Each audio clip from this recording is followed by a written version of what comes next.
This is Binghamton Now on News Radio 1290 WNBF Binghamton and WNBF.com.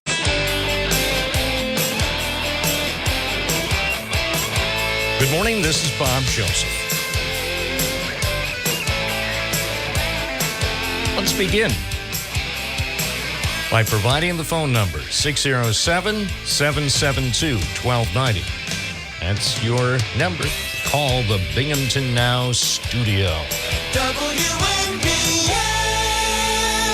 Wednesday, August 14th, and we are ready to roll. We'll see what happens. There is a possibility that about anything could happen between now and noon, and you can be an ear witness if you stay tuned to 92.1 FM, 1290 AM, WNBF.com, and stay connected with the WNBF app. Almost anywhere you go, you'll be able to hear what we're up to.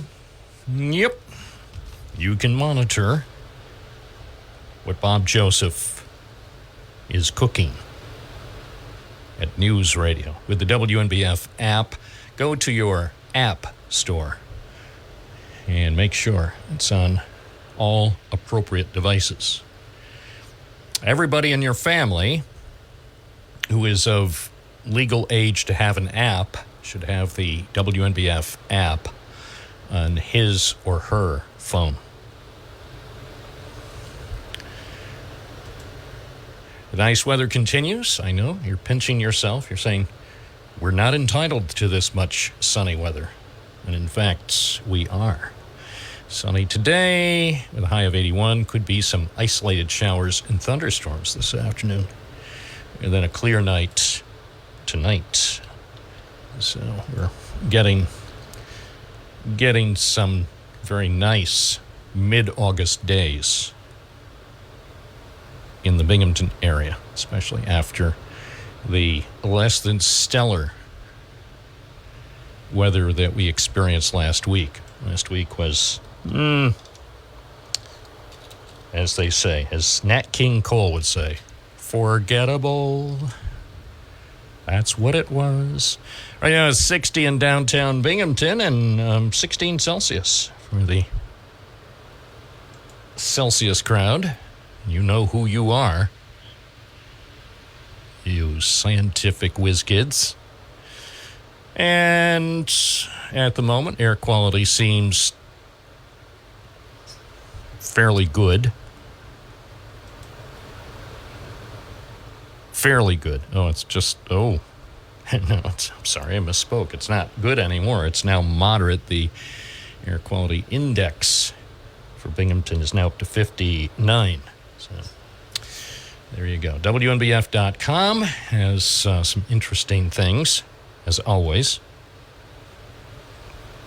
We had to report the news that Pinky's Bakery and Cafe on Upper Front Street has announced a decision to permanently close. So if you want to see more information on that, we have that at the website, as well as what's going on with the other Pinky's properties in the town of Shenango. Also, as they say, in case you missed it, our interview, our conversation with nature writer Rick Marcy is posted at WNBF.com. We enjoyed chatting with Ranger Rick in the studio for Tuesday's program. And it's good to see that although he was canceled, he can't be stopped. They can cancel him, but he won't stop writing. So if you want the details about his new endeavor and how you can receive his regular Ranger Rick updates, take a look at our website, WNBF.com. Oh, in addition to the interview yesterday, there's even bonus content. Bonus contents. Let me take a look at the front page of the Times here. Top story, abortion access to be on ballot in Arizona.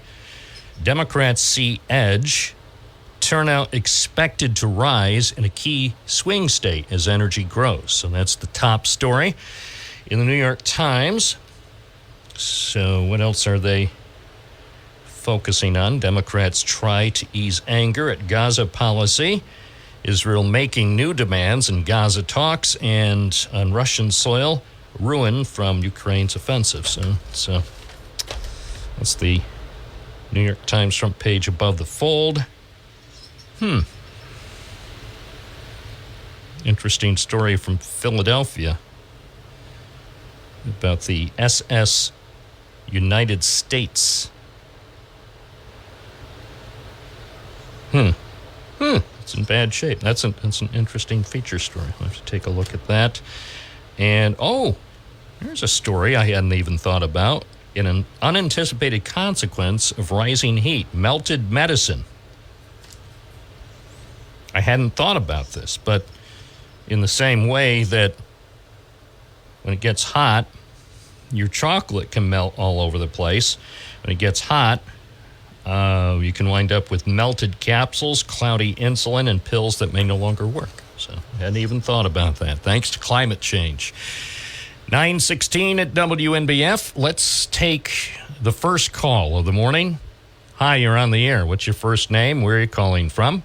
Well, it's John from Binghamton, and I'm in a distressed mode here. I watched the WIVT television news, and they showed some videos of a so-called Caribbean festival, I guess from last year, and there's going to be one on Saturday. And the videos that they showed were really shocking, featuring simulated sex acts. Of course, we've seen this in bigger cities.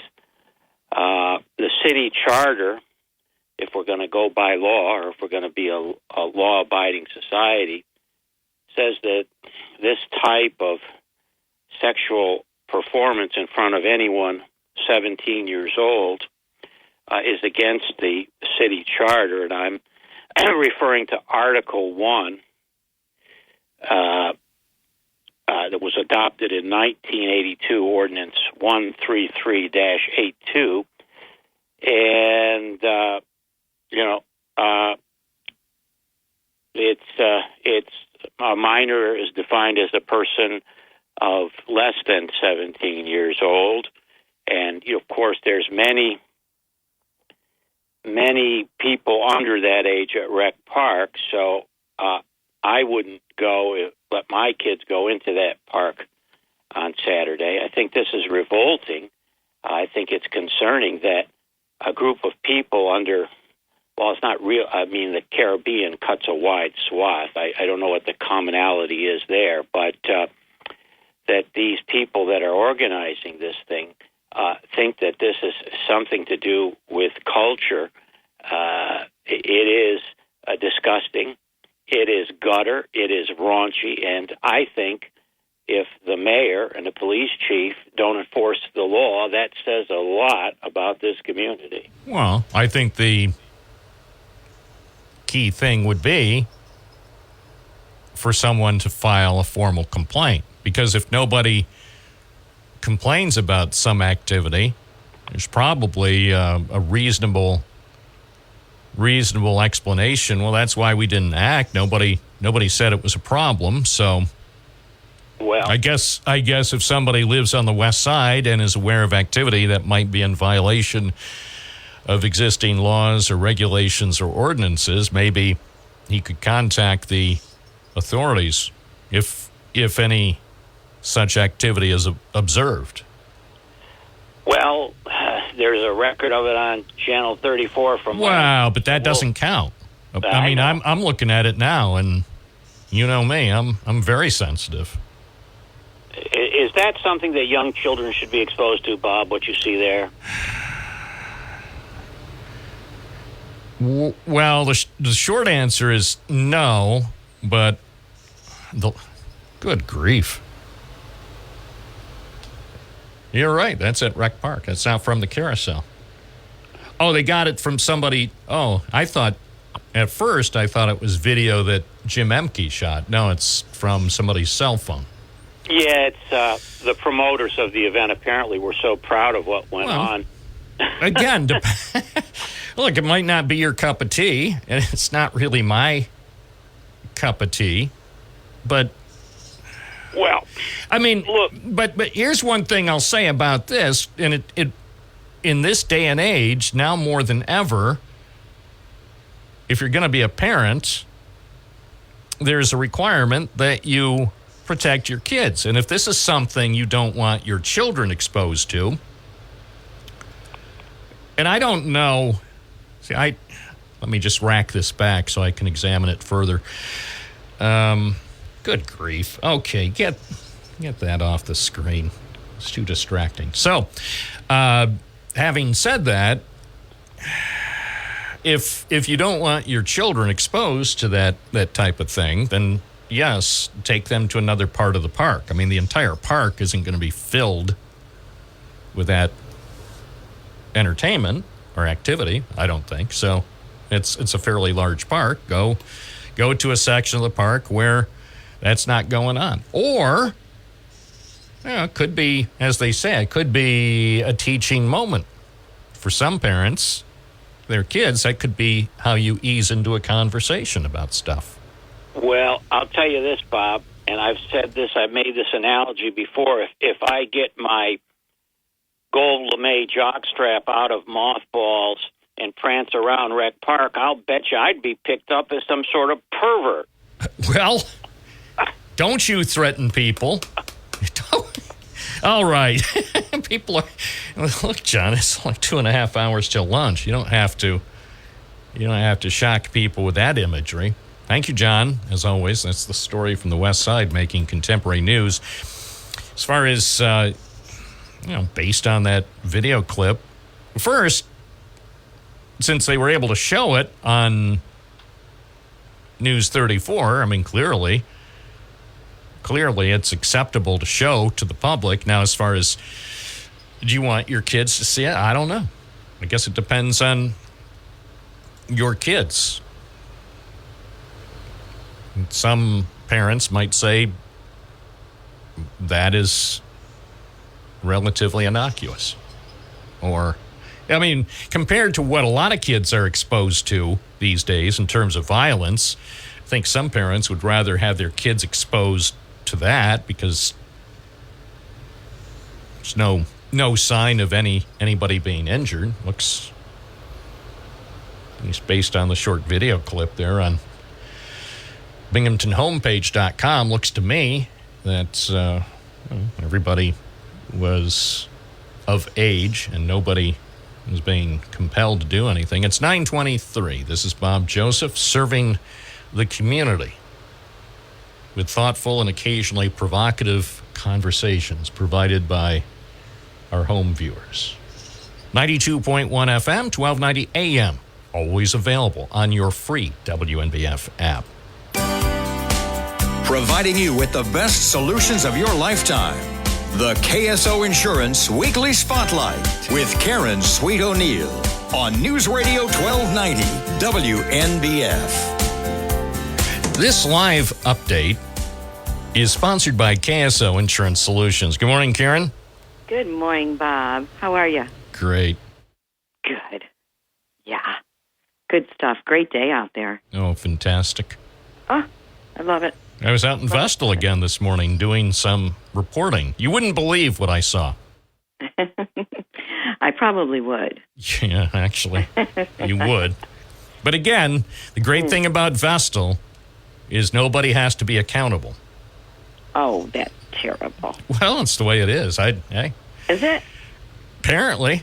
There once was a day when they were talking about accountability, and then, they got elected, and then they decided, nah, we're good. We're good for 4 years, so we'll talk about accountability in about 3 years. Yeah, that's nationwide. I know. Oh, no, yeah, I'm not saying it's unique to Vestal. It's a sad commentary, but as Walter Cronkite would say if he was hosting the program, that's the way it is. Wednesday, August 14th, 2024. I'm Walter Cronkite, and get out of here. All right. Great spokesman. He was the best. So, what do you have for us this morning? Well, we're going to talk about the Inflation Reduction Act, which was passed by the Biden administration, speaking of politics. But in particular, we're going to talk about a provision in this law, and it takes place in 2025, which, of course, as we both know, is right around the corner. And it's for people that are on Medicare beneficiaries. And what it does, it's a very good provision. It caps your out-of-cost prescription drug copays at $2,000 a year. Now, some people that are hearing this might say, wow, that's a lot of money.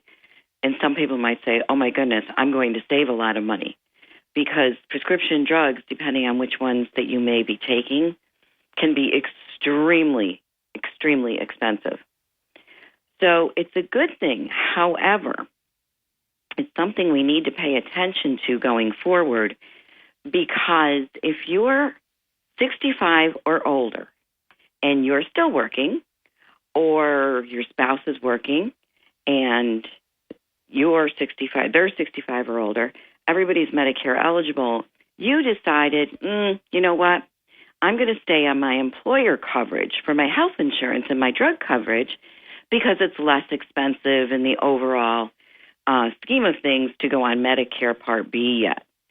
So many thousands of people do that. And if you're one of those, you want to pay attention this year to that, what we call credible coverage letter that you will get every year from your healthcare provider, because the government says when you turn 65 and you're Medicare eligible, even though the prescription drug program is called a voluntary program, Bob, they attach a penalty to it if you don't pick up prescription drug coverage through a standalone plan, an employer plan, or a Medicare Advantage plan. So if you don't do that within 63 days of turning 65 being Medicare eligible, you are assessed a 1% per month penalty for the remainder of your years on a baseline of a Medicare Part D program. Now, I know that's a lot to think about, a lot to swallow. The bottom line here is the two words, credible coverage. You need to have coverage as good or better than Medicare for you to be in a credible coverage program. Well, with this $2,000 out-of-pocket cap for copays on prescription drugs in 2025, it's very possible that some of these employer plans will not meet that criteria. So you can't be left in the dark. You need to find that out. You need to make sure that if they aren't going to be incredible coverage for you, based on the coverage that you have going forward, then you need to look to perhaps getting out of that plan and getting on to Medicare and another prescription drug plan or Medicare Advantage plan. We aren't sure if they're going to make an exception to this rule, because many employer plans, Bob, they're not going to meet that criteria for the $2,000 out-of-pocket cap. So what do? Just pay attention and make sure that you get your credible coverage letter, which you will for 2024. However, you want to talk to your Human Resources Department, if you have one, and make sure that going forward in 2025, you're still going to be under that criteria so that you aren't going to be assessed a penalty when you think you did everything right. So, again, it was a little bit of a government overreach. It's good and bad, depending on how it plays out with these employer-sponsored plans. So just pay attention. We have our eye on the ball. We will, of course, report anything that we see coming down the pipeline on this. And hopefully it won't affect these employer plans and the people, obviously, that are in them. We are at 1708 Vestal Parkway East, up above Plato's Closet in Style Encore. You can reach us several ways for an appointment. You can simply give us a call at 607-772-4898.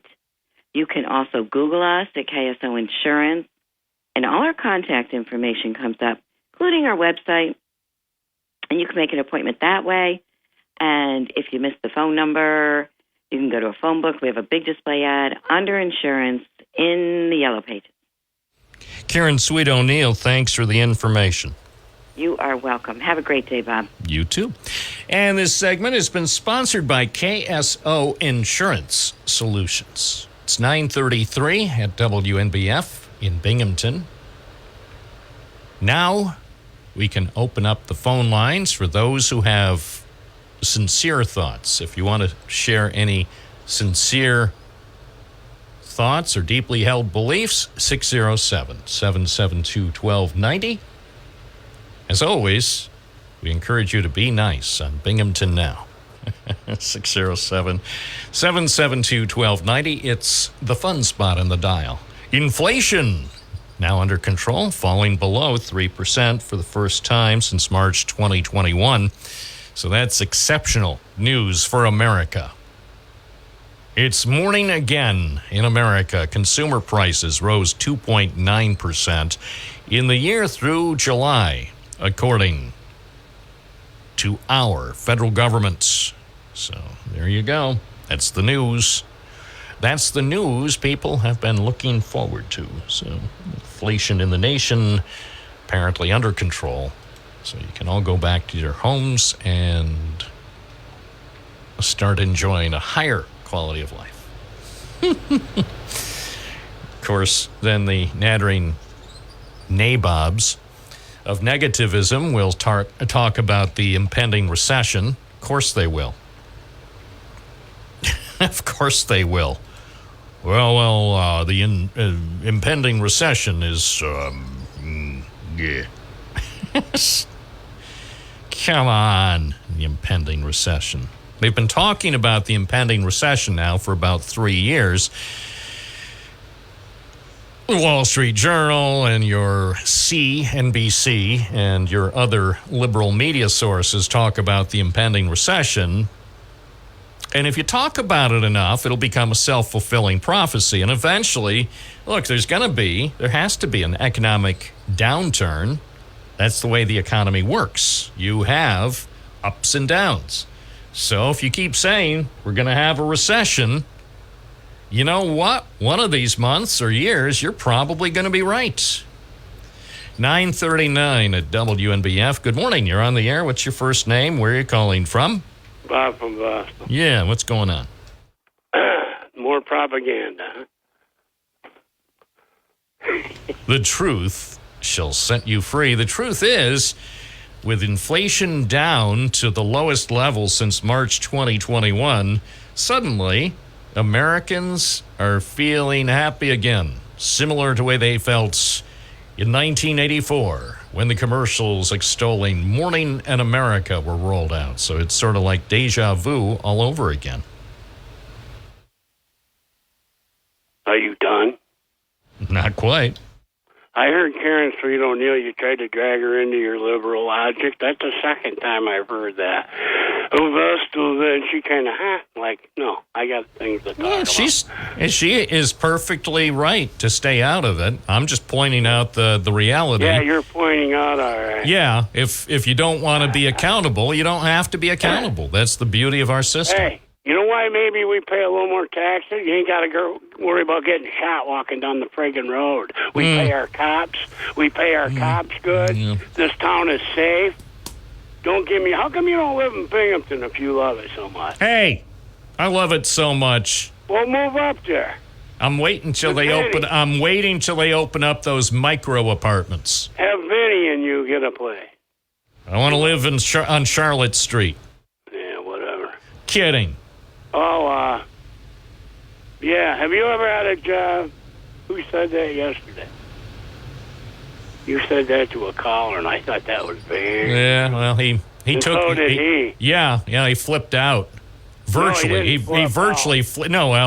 he was angry. You are rude. Yeah, well, he was angry. You're angry. Because he was talking about... He was making some assertion that Kamala Harris should have said something about Joe Biden's condition, and my point was, you can't do that to your boss. But he would have none of it. He would have none of it. He wasn't listening at all to the host, and he went off, and he was upset because he didn't want to accept the premise that no one is in a position to criticize their boss publicly. Your arguments, man. Do you take these transcripts home and ever listen to yourself? Why would I? I'm here when it happens. I'm here as the magic is underway. This is like being on Main Street, USA at Disney World. The magic is happening live in real time. Man, I don't know, but you think you're funny? No, it's not funny. It's just the truth. Just like the new inflation figures, 2.9%. That's stunning. How many college degrees you got? Hey, it's irrelevant. It's irrelevant. The fact is, I know what's going on in America today, and the fact that inflation is clearly under control, and then next week, or not next week, in September, in a few weeks, the Fed will reduce interest rates, and so we're going to buckle up for a new era of prosperity. Hey, dream on, pal. You're out there, you know. Yeah, you and Aerosmith. What do you mean? I don't... Dream on. Dream on. Come on, look at the numbers. It's not propaganda. It's simply the facts. Damn, look at my computer like you nerd-faced people. Did you see Ilhan Omar, a member of the squad, has just won her primary? So they say she's one of the more progressive House members, and a proud member of the squad, has just won her primary in Minnesota. Shouldn't she be over in her own country? The United States is her own country. America. Home of Ilhan Omar. Please, people, call here and give this. Shh. Oh, come on, no, man. you're liberals. Okay. You know, why don't you do something different and get up on the right side of the bed? Don't start the day in such a bad mood, Bobby. Is it you? Come on, Bobby. It's not because of me. It's not because of me. Every day you call in, and every day you seem to have something stuck in your craw. Because of you. What do you mean, because of me?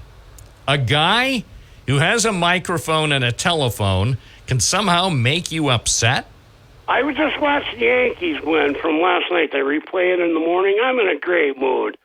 And then you start in with your liberal crap. Now, Matt Ryan, Vinny, Martin, all your buddies up there will call and stick up for you like they do every day. And you're the smartest guy in the world. I'm not the smartest guy in the world. I'm just the smartest guy with a talk show in Binghamton.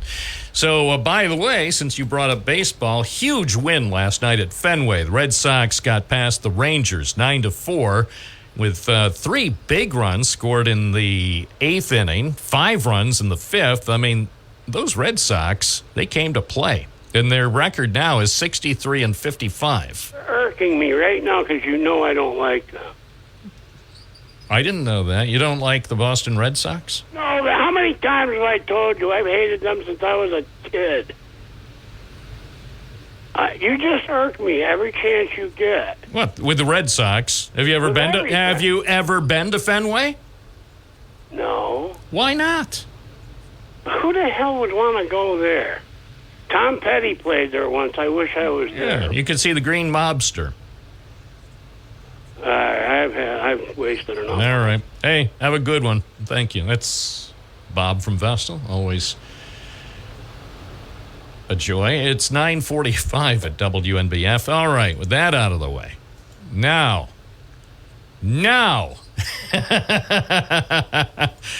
All right, now we can focus on the good stuff. So, finally, and I wasn't sure exactly when it would begin, but it has started. Finally, the Democratic vice presidential candidate is responding to this wackiness. And there has been a lot of wackiness associated with his military record. And there's only so much people can take. Really, when when you think about it, I mean, how much should people have to, how much do people really have to take? I mean, enough. He served his country. He did a lot more than most people serving his country, including me. I'll be the first to admit. I know, don't throw it back in my face. I'm like millions of other Americans who haven't served in the military. So anyway, Tim Walz, the vice presidential candidate who was chosen by Kamala Harris, is responding to attacks from the Republicans about his military record. In his first solo appearance on the campaign trail, Governor Walz defended himself against those Republican attacks on his 24 years in the Minnesota National Guard. The guy who is running as the Republican candidate for vice president accused Walz of lying about his service. Walz pushed back at the Republican, who served as a Marine in Iraq himself but didn't see active fighting. Governor Walz said, "I firmly believe you should never denigrate another person's service record." Walz was addressing the convention of the American Federation of State, County, and Municipal Employees. So,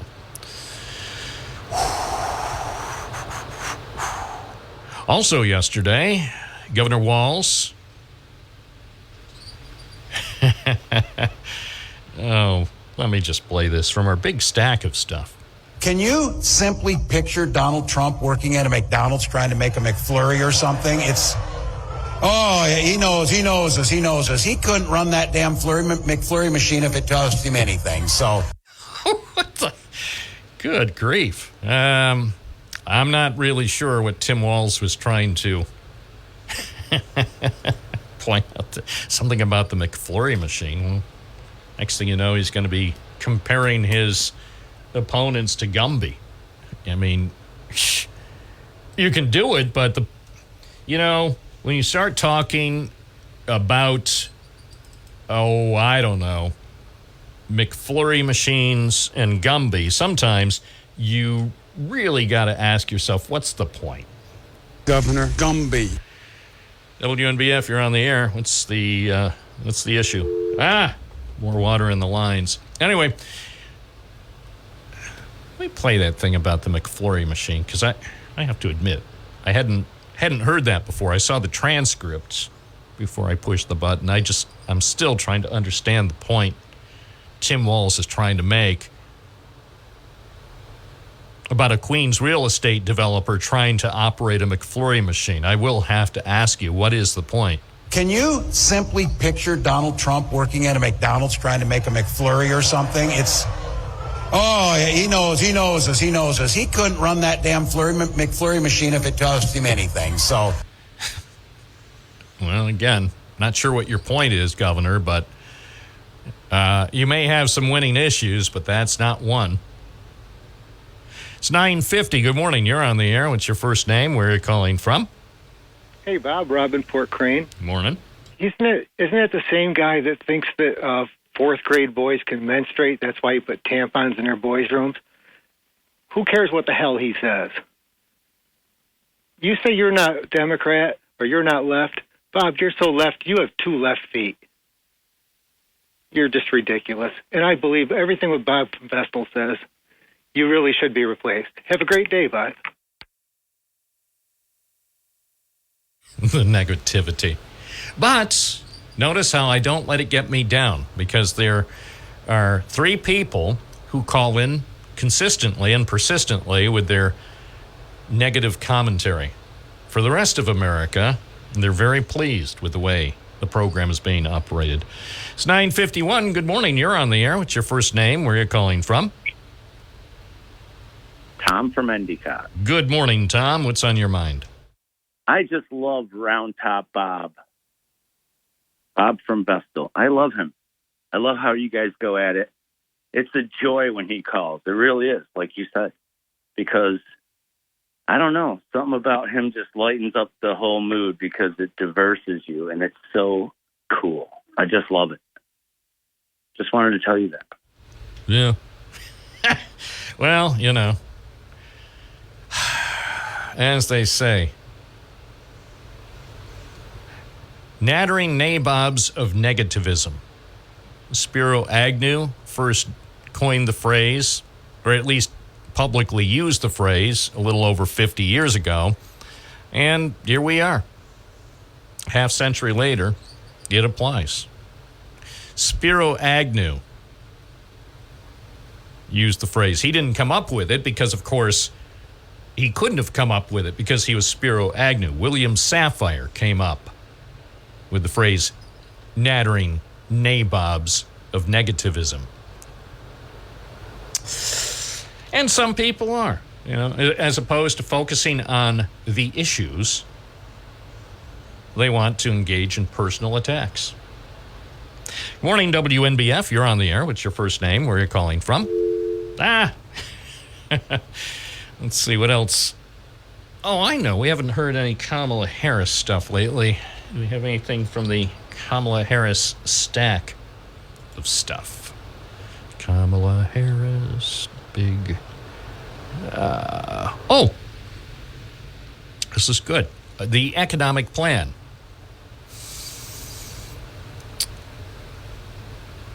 Okay, well... Oh, no, this is a good thing. This is not the economic plan. This is the other day when she was in front of a cheering mob of supporters. And the exciting thing was that they were so enthusiastic. The energy was palpable, the electricity in the arena. Are you ready to make your voices heard? Do we believe in freedom? All right. 9:53 WNBF. Good morning. You're on the air. What's your first name? Where are you calling from? Let's see. What else is Kamala talking about? So one of the things that people were people were upset about, they were upset about this whole issue regarding eliminating taxes on tips. And we talked about it a bit on yesterday's program because the reality is it's complicated. Regardless of who wins the election in November, if she or he chooses to pursue this proposal to eliminate federal taxes on tips, it's probably going to cause some problems. It is my promise to everyone here, when I am president, we will continue our fight for working families of America.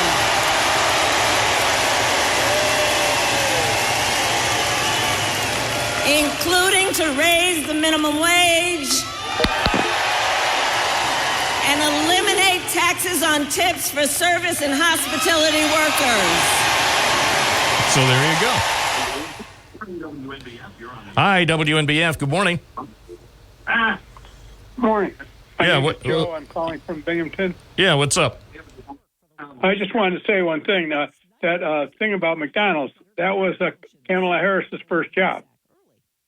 Oh, okay. So that's the context that I was lacking. Oh, thank you. Because exactly. All right. All right. Take care. Thanks. I knew there had to be some reason. There had to be some reason for him to talk about a McFlurry machine. Oh, here it is. Okay. All right. This helps now. So this is from The Independent online. And yes, he slams the Republicans' record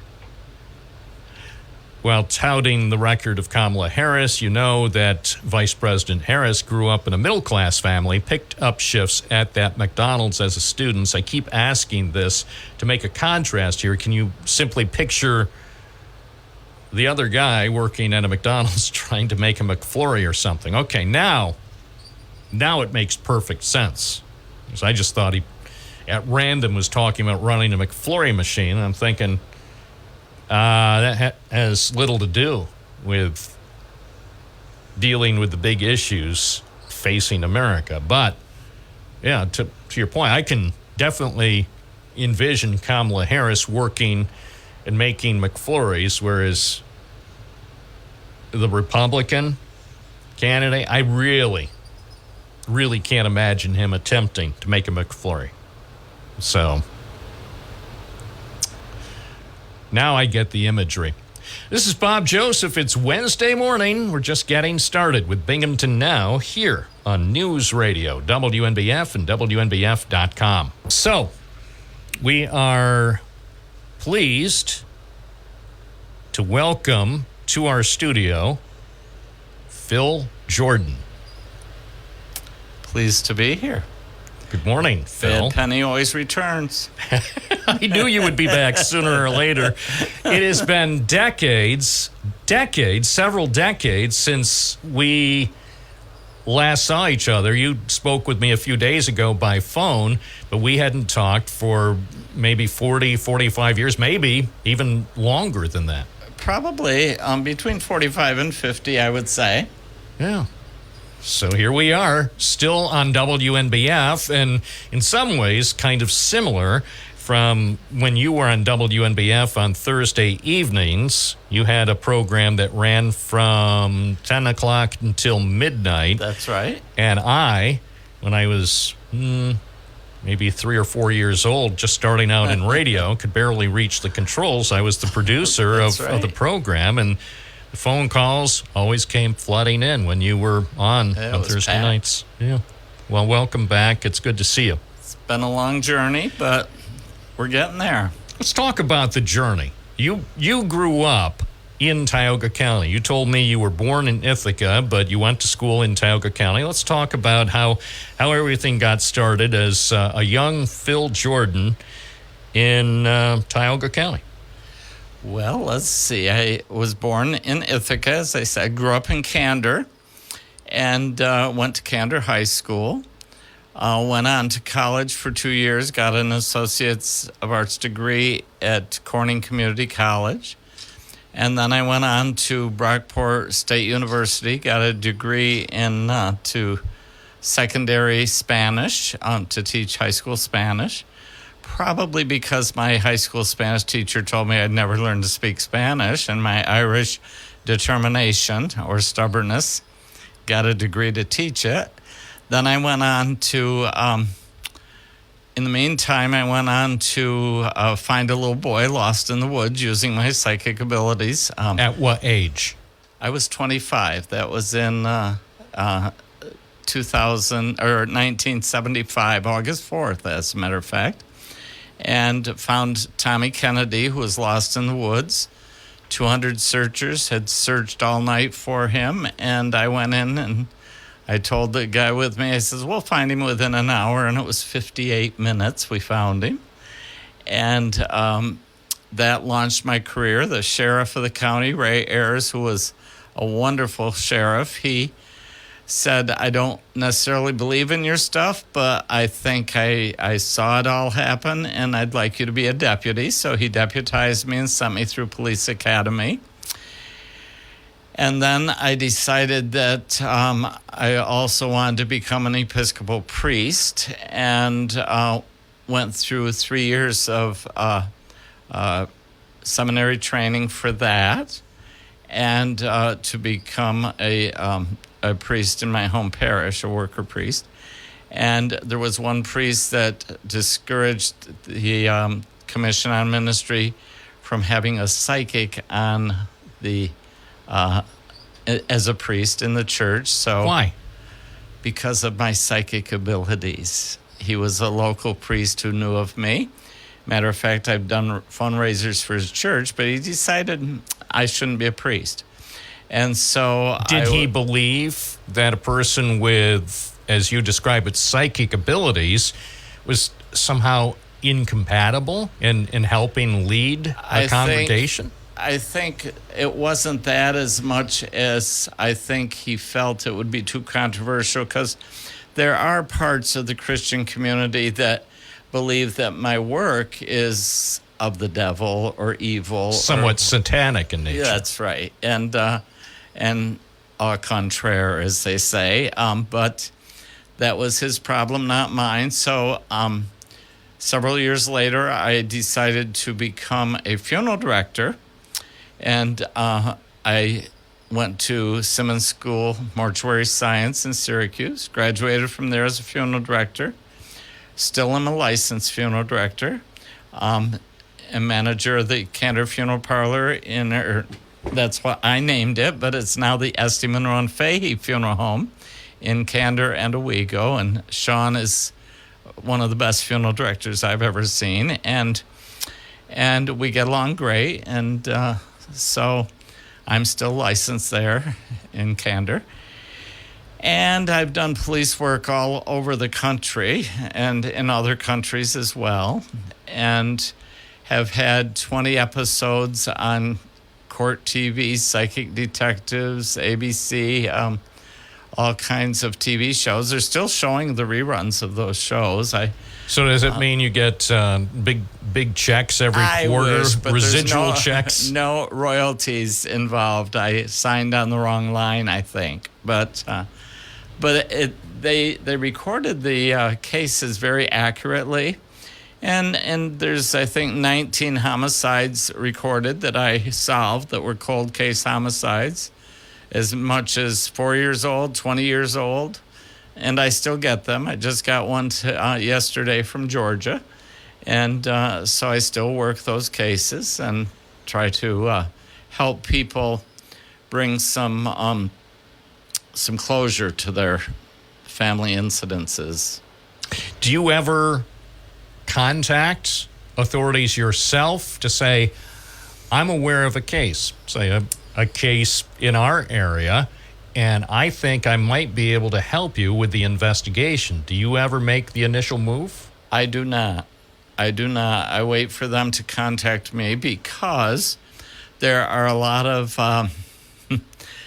whack jobs out there that think they're psychic, that want to volunteer information that is not valid. And there's a lot of gifted people in the world, but there's a lot that take advantage and try to convince people and try to make a name for themselves.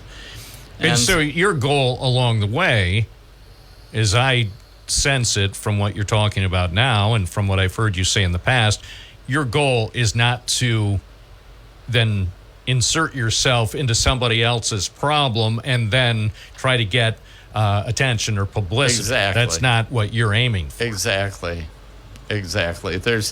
If I can help, that's wonderful. If I can't, that's okay too. It's worth a try. How old were you when you first had a sense that you had a certain gift or a certain ability that most other people don't have, or at least most other people may not be aware of? When did it first occur to you that there was something perhaps a little bit unusual?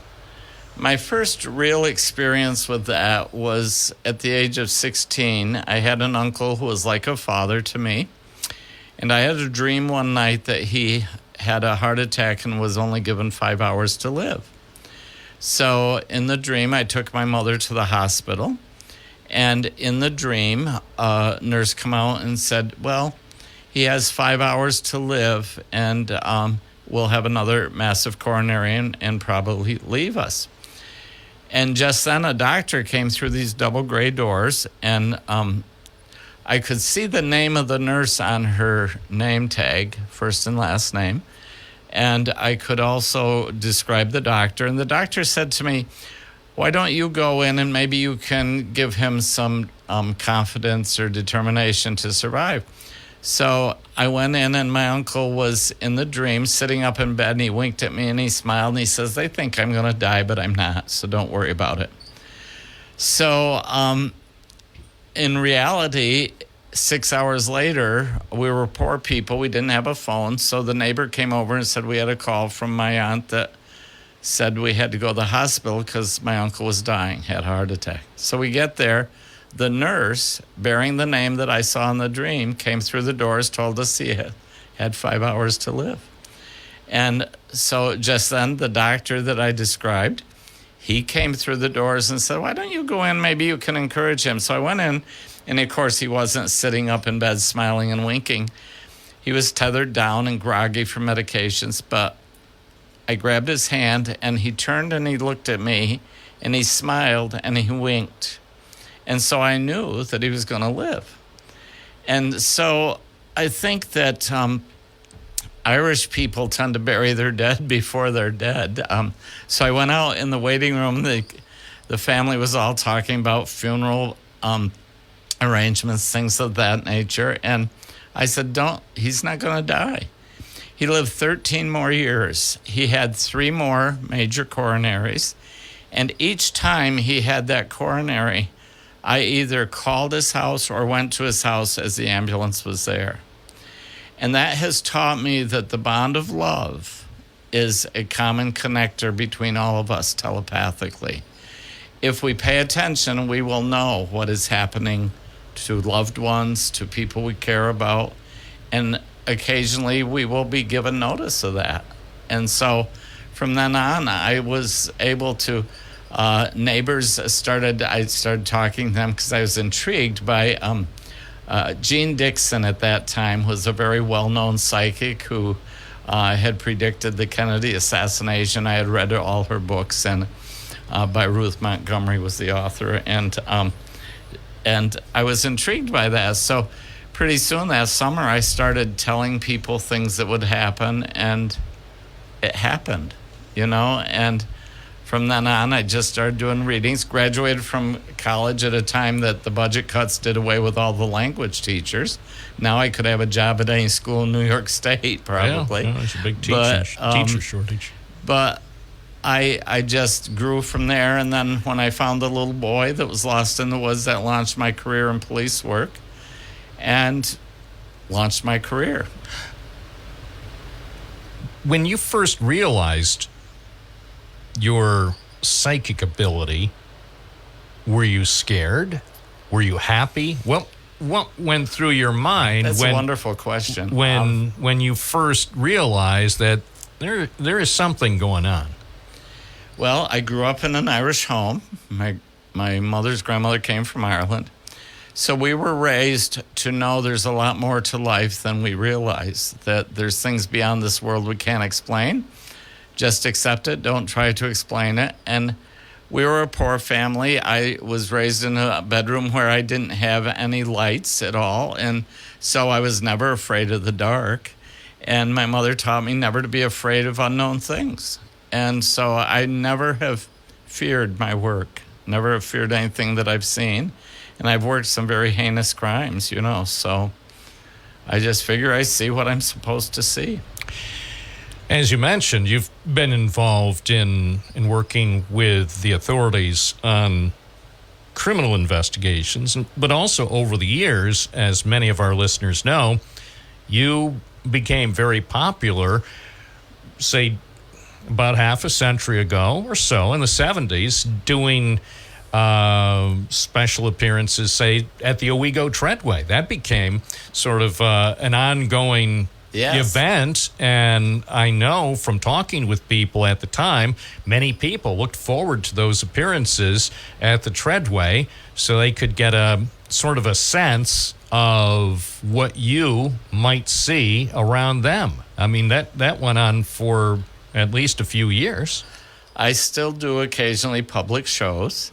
The first show at Treadway was, I think, in August of 75, and the late Treadway, I should say. It's gone now. Yeah, but, unfortunately. When I was over there, when they were tearing down that conference center, that was one of the things that I thought about, in addition to other events and activities that had been held there. But I know, going back to about half a century ago, that was a venue where you were doing several shows on a regular basis. My first show there, we had 400 people.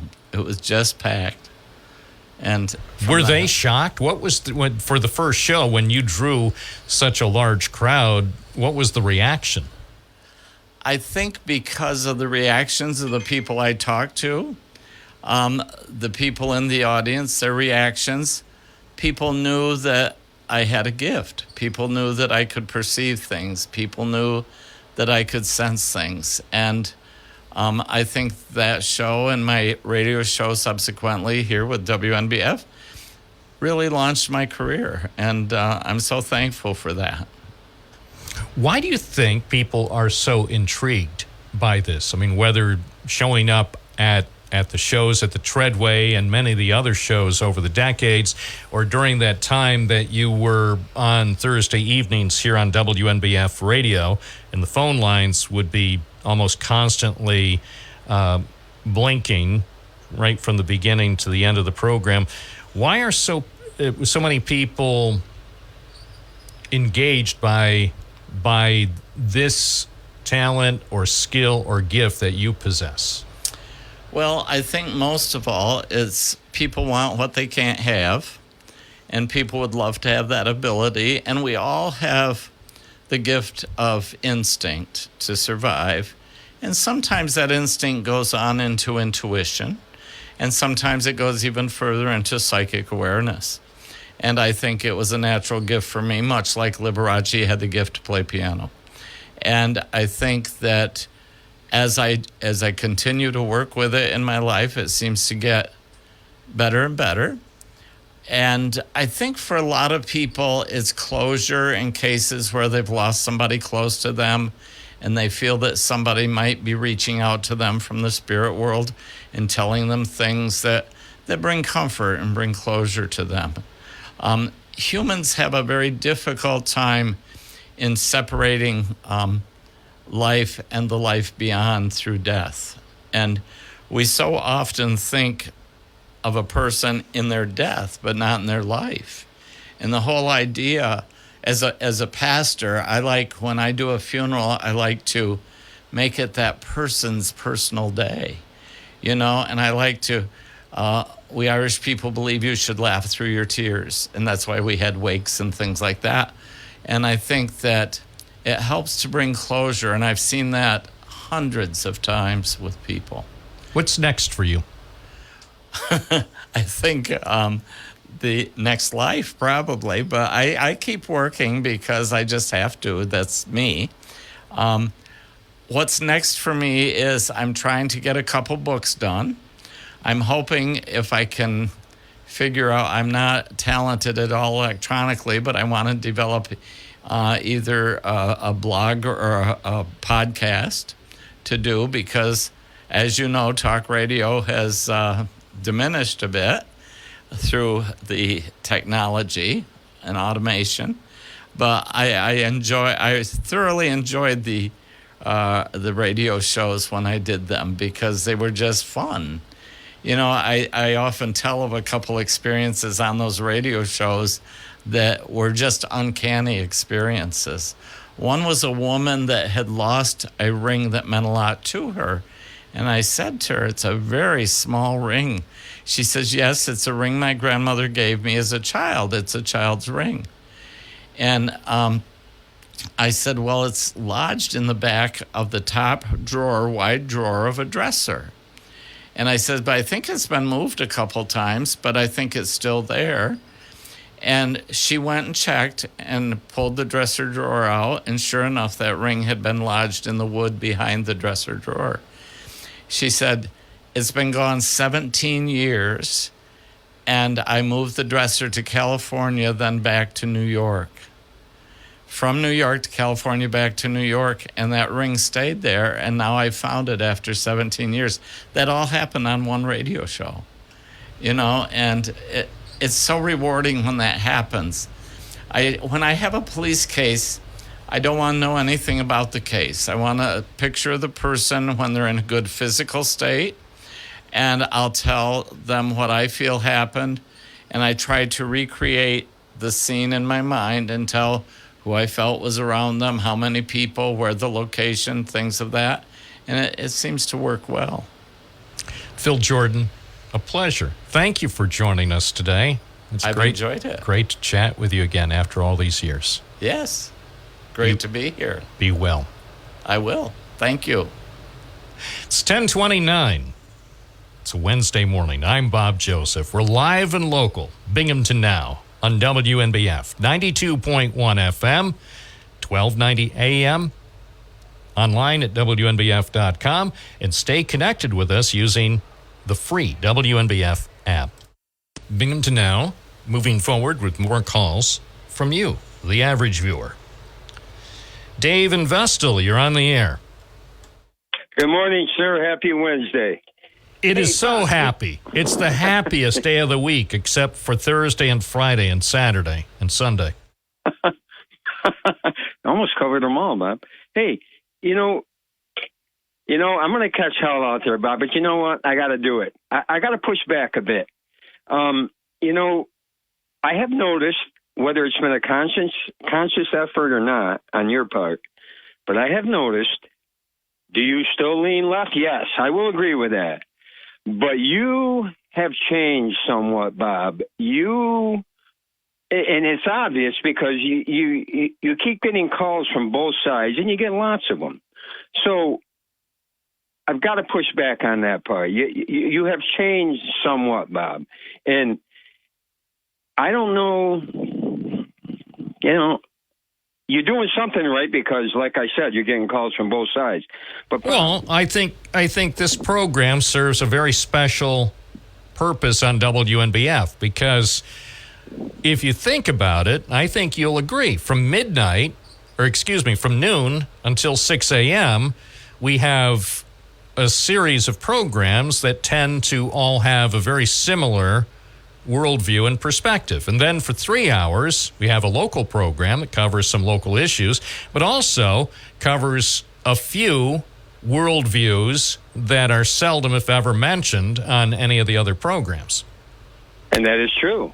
And you know what? But you can't just show the host opinions out the window. Just because you're the host doesn't mean you can't have any. So it's got to be more respectful, Bob. We can't. Oh, thank you. See, all the whining, all the gnashing of teeth, just because there's one host who's on for 3 hours a day versus the hosts who are on all the popular syndicated shows for 18 hours a day, just because you have someone who's not marching in lockstep with them is no reason to be unhappy.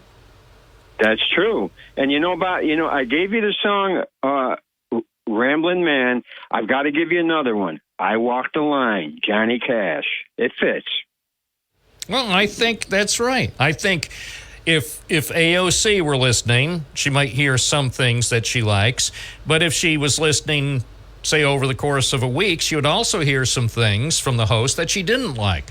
And say if, dare I say, DJT, and we know who I'm talking about, Donald Trump, if he was listening, a lot of times he would hear stuff that he disliked. And certainly if I question a position, or sometimes more often than not about Donald Trump, I'm not questioning specific positions, but sometimes I am spotlighting certain things he says or does and the way he does them as being, and pardon me, Dave, for using the phrase, sometimes non-presidential, at least the way we have traditionally viewed presidents. But you know what? Donald Trump might also hear some of those things and say, yeah, Bob, actually, you're right.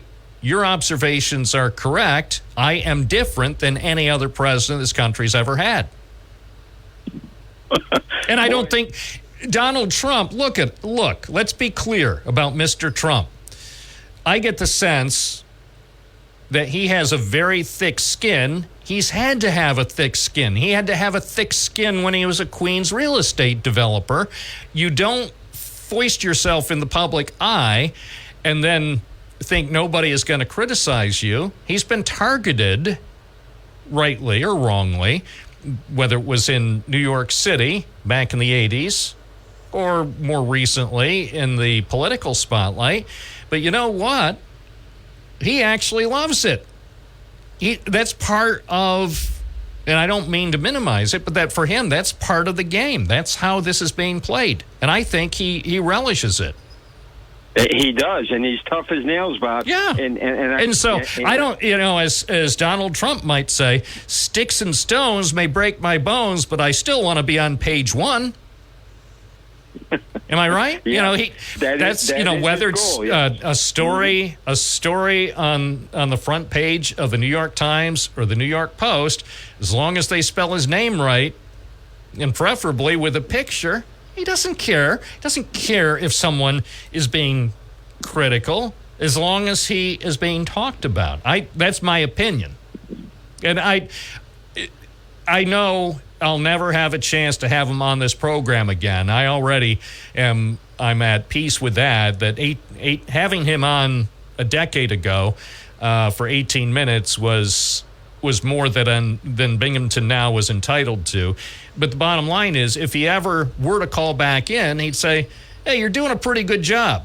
You are not part, obviously, of the Trump train, but you're still doing a pretty good job. That's right, Bob. Hey, no. Don't forget, I walked the line. That's your name. All right. And we just disagreed, Dave Mason. There you go. And there's no reason. There's no reason for people to be unhappy or angry. That's true. Hey, have a good one, Bob. Thanks, Dave. 1040 WNBF. Don't be unhappy. Don't be angry. You live in the greatest country on the planet. Be happy. Be content. Beverly from the town of Dickinson. Good morning. Good morning, Bob. If this is the same Phil Jordan, I believe he had meetings and so forth. I think I went to him. I think he's retired from the state police. Well, he was a Tioga County Sheriff's deputy for a time. He worked in the Tioga County Sheriff's Department back in the day. I think I went to a meeting someplace, and very enjoyable. I believe I have an autographed book by him. Yeah, well, I remember having him on WNBF, as I said, when I was a young broadcaster, just learning how to run the controls, and that was one of my duties on Thursday nights when he was on the station from 10 to midnight. Yeah, if it's the same one, I went with some friends and we really enjoyed them. I can't remember. It was at one of the hotels. I can't remember. It's been so many years, Bob. All right. Well, thanks for the memories. Oh, yeah. Take care. Bob, have a good day. You too. 1041 WNBF. DJ in Binghamton, you're on the air. Hey, good morning. A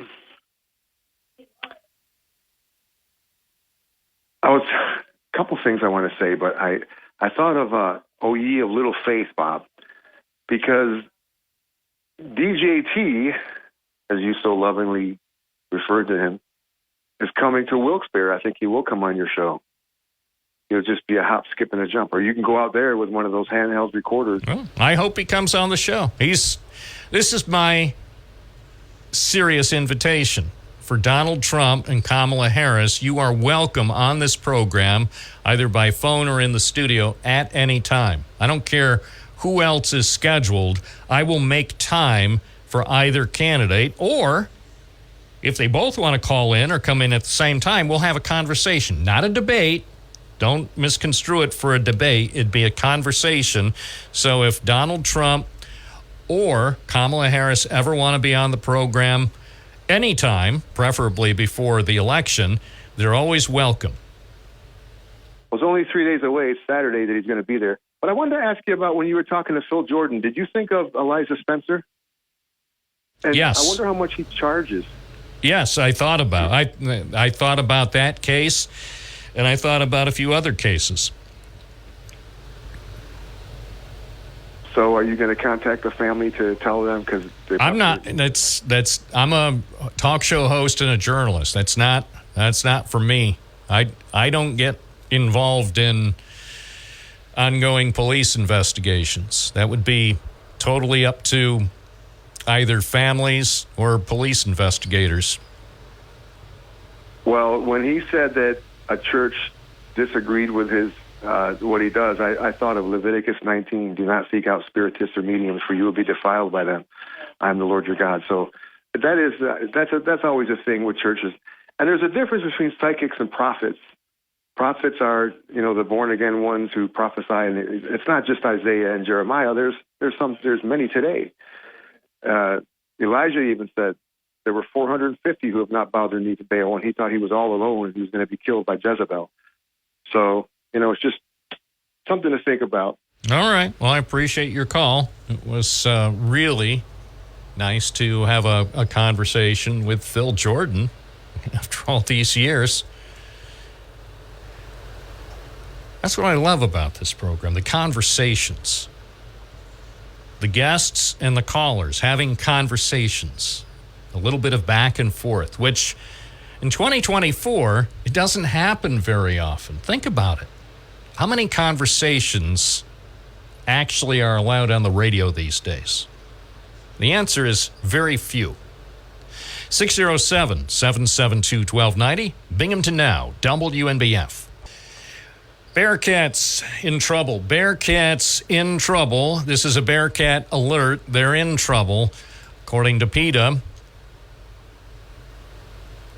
The flash apparently official. PETA urges Binghamton University president to scrap plans for exploiting a live bearcat as a mascot. This is on the PETA website, PETA.org. Binghamton University is apparently throwing its core values of unity and excellence out the window as the school is planning to exploit a 5-month-old bearcat named Bing as a mascot for sporting events. The story written by Elena Waldman of PETA. In a letter to the school's president, PETA urged him to use only costumed human mascots. Unlike other animals, humans can lead cheers, interact with crowds, and pump up the team all willingly. Binghamton University already has a mascot named Baxter, a human in a bearcat costume, so it can easily continue to celebrate school spirit without exploiting another animal. I am reading from the PETA website. Please, if you're offended, don't look at me. Look at Binghamton University. You know where their campus is.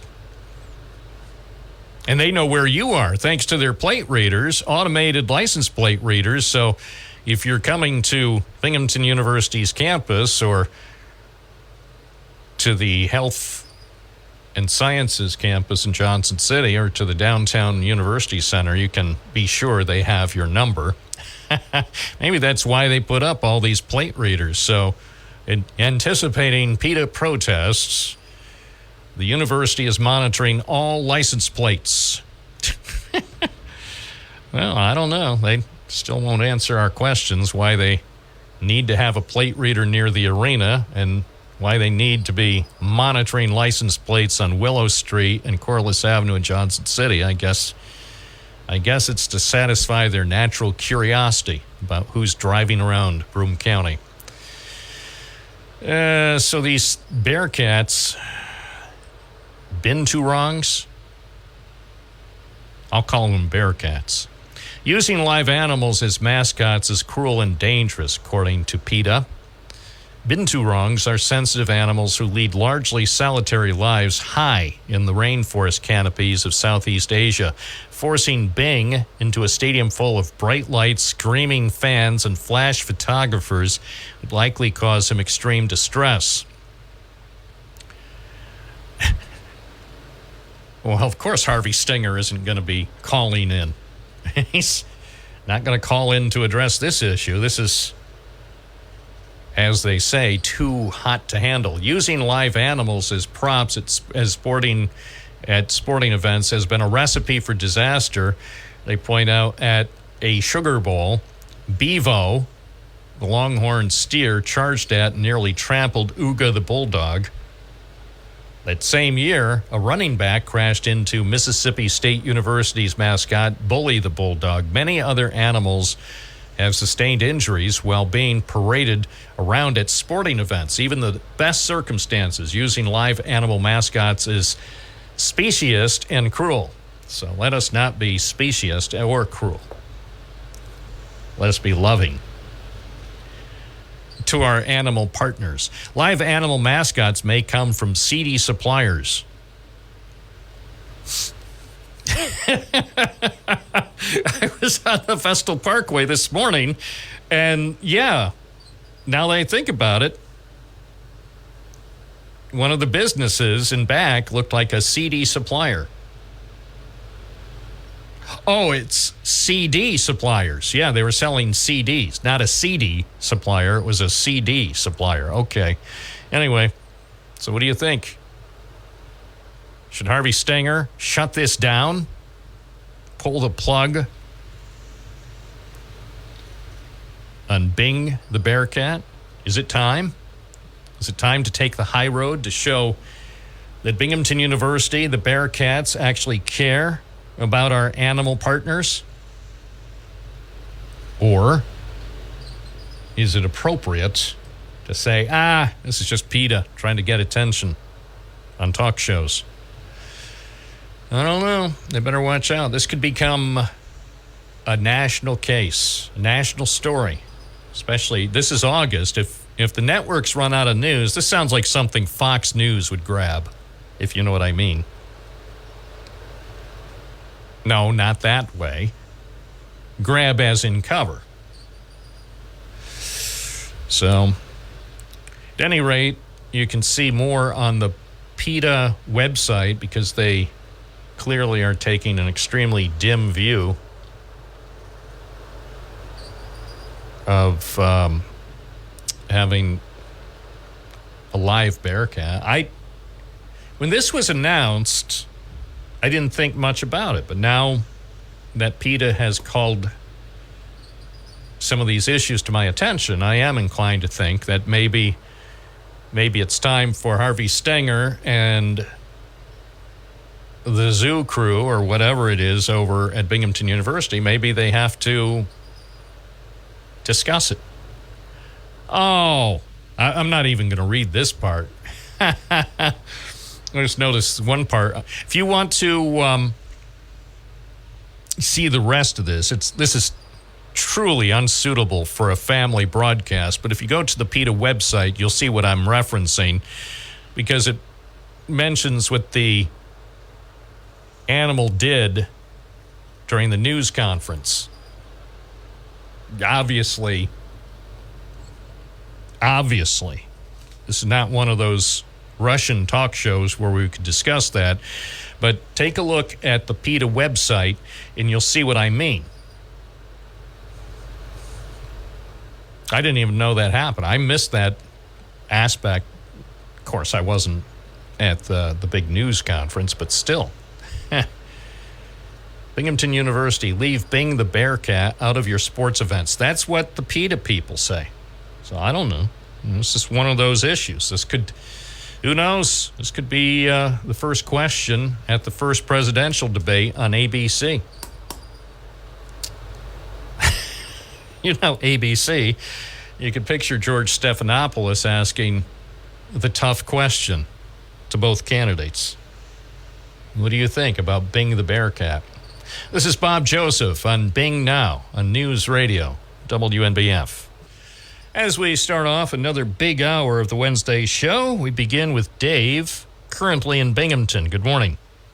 Morning, Bob. I was calling in regard to the employment numbers that were just released. So it looks like at BGM, the passenger boardings and employments have increased 175% from 2022 to 2023, and obviously that's thanks to Avello.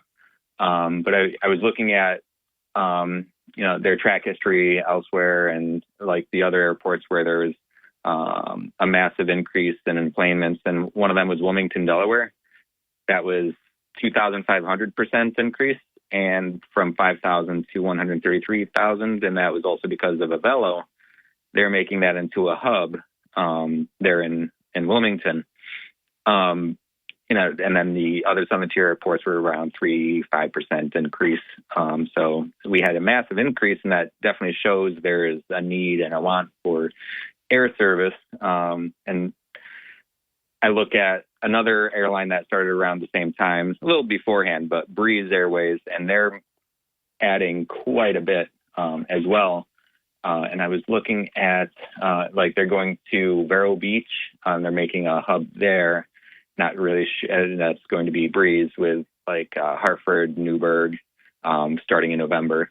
New Haven starting in December. Providence, White Plains. So they do have New York airports for sure, but then they also are now in Scranton Wilkes-Barre. Another interesting thing is looking at Bangor, Maine. Bangor had an interesting increase, if I can get that quickly here, so we don't just have dead air or anything like that. Oh, I don't mind dead air. I'm just I'm eating. I won't tell you what I'm eating because that would scare people. No, I'm just having another donut. It's can't help it. Yeah, it's donut season. Yeah, so like Bangor, Maine has a population much smaller than Binghamton. Even the metro area is 100,000 less, but their enplanements increase of 4%, but they're at 357,000 enplanements. Granted, Portland, Maine is over 1 million, but that's 2 hours away, not an hour like we have a bunch of airports around here. But the fact that 2 airports in Maine can have well over one 300-something thousand, the other over 1 million, so 1.56 whatever million between Portland and Bangor. There's no reason why Binghamton can't be increasing their passenger counts again with the correct airlines, the correct routes. How many times a day did Avelo really do it the way, it could have been? Could they have added 3 flights a week so that way it's not, just twice a week? That's kind of awkward at times, but if it's at least 3 times, and I know they would probably increase the enplanements. Because a lot of the people that call it say, "Oh, we're going to go to Elmira because there's, it works better for our trip." That's one thing that could hopefully, if they do return, like the one caller said that they were told they were going to be returning, they return with. Well, I was going to ask you about that, where the Binghamton Now listener sent me the email that she received, and I'm looking at it right now. Hello, BGM to MCO will return spring 2025. Didn't say may or might or could, it said will. And then, of course, when I contact the 2 key contact people from Avelo, they never even acknowledged that I existed. So I don't know what to make of that. Of course, Jason Garner seemed really surprised about that the claim in an email. And again, who knows? Could be, maybe, probably as a mistake. But still, I found it interesting that is at least the line they were giving out to some people. And I don't know. It's anybody's guess. And certainly in the exciting and always changing world of aviation, I guess anything could happen. I wouldn't be stunned if they come back, but I also wouldn't be too shocked if they don't come back. I don't know. Exactly. I don't know. Yep. And hopefully they do, and hopefully they can find, Breeze or, JetBlue's changed the way they do things, but Southwest and other ones, there's definitely some options out there, even the top 3. See if there's a DC route with United again or similar, or American to Philadelphia. Yeah, I wish they'd bring back Mohawk Airlines. Mohawk. there was a company. Yeah, but that would only go to Utica, so I'm not sure. But I look at those old schedules, the Mohawk service to upstate New York, and in some of the newspaper articles, they mentioned, how many were on some of the flights. I'm still thinking, even back in the day, in the 60s or early 70s, whenever that was, how did that ever possibly make sense? Yeah, well, they definitely cost per seat. With adjusted for inflation was insanely more. And the other thing, too, is that the industry, the whole way the industry operated back in the day before deregulation was completely different than it is now in the 21st century. That's true. Yeah, you used to follow like the bus routes. They go city to city, so that was how the planes were as well. Right. They went city to city, and they kind of technically now do too. Like but they don't have the same routes every day. So like the Delta flight that I was on from Detroit that day, they had, I believe they said Rochester, Minneapolis, Pittsburgh, and another one. So they just went city to city for their different routes. So they change, and each day it's a different route between the different cities. They just start at their hub and go back to their hub or their base. And so I had a dream, and it was me starting my own little ultra low cost airline called Bob Air, and we would only use 737 MAX jets that were rejected by traditional companies for whatever reason. Door plug problems or other issues, mechanical or other things, and we would be proud. I mean, we wouldn't make a secret of it, and we would charge at least for the first month or so with BGM to Orlando service. We'd charge $13. We'd pack the planes, tickets $13, and we would call it try your luck. Because a lot of people like to gamble, and so Bob Air, with a fleet of 737 MAX. We could even have the whoever her name is, the new CEO of Boeing, come to the airport to obviously she wouldn't fly on one of those 737 MAX jets, but she could make a few statements saying how they're working to get their house in order. That would be good. And also, I just need to let people know again, the price, like flying out of Binghamton versus JFK was amazingly, like, it was the same price or cheaper to fly out of Binghamton than JFK or even Syracuse for an international flight. So well, next time I'm booking a trip, I'll give you a call.